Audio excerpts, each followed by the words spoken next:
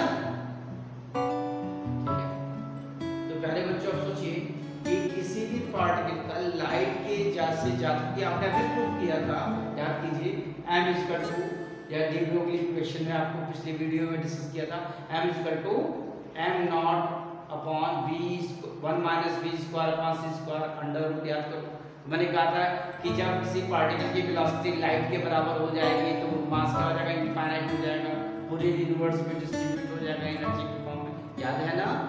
तो वही चीज है, क्या लाइट से ज्यादा वेलोसिटी हो सकती है किसी पार्टिकल की, लेकिन यहाँ पर लाइट से ज्यादा वेलोसिटी आ रही है। क्लियर? अब जैसे जैसे डिस्टेंस बढ़ता जाएगा, डिस्टेंस क्या होता है? बढ़ता जाएगा, ये वैल्यू क्या होता है? -15 -12 -10, इस तरह से जैसे जैसे डिस्टेंस बढ़ता जाएगा वैसे वैसे पॉसिबिलिटी क्या होती जाएगी? बढ़ती जाएगी, क्योंकि ये वैल्यू क्या होती जाएगी? पावर कम होती जाएगी। क्लियर है? तो जब पावर कम होती जाएगी तो जहां 3 × 10⁸ मीटर से कम आ गया तो वहां पर रहने के चांसेस बढ़ जाएंगे। क्लियर है? तो कोई भी पार्टिकल लाइट के वेलोसिटी से ज्यादा अटेंड नहीं करता है, तो इलेक्ट्रॉन को न्यूक्लियस में रहने के लिए इतनी वेलोसिटी अटेंड करनी पड़ेगी। क्लियर है? Which is not possible, hence electron can not reside in the nucleus. पक्की बात हो गई ना बच्चों? क्लियर है? तो अगर आपको ये वीडियो अच्छा लगा हो, आपको समझ में आया, ठीक है, इसको लाइक करें और सब्सक्राइब करें और शेयर जरूर करें बच्चों। Thank you to all.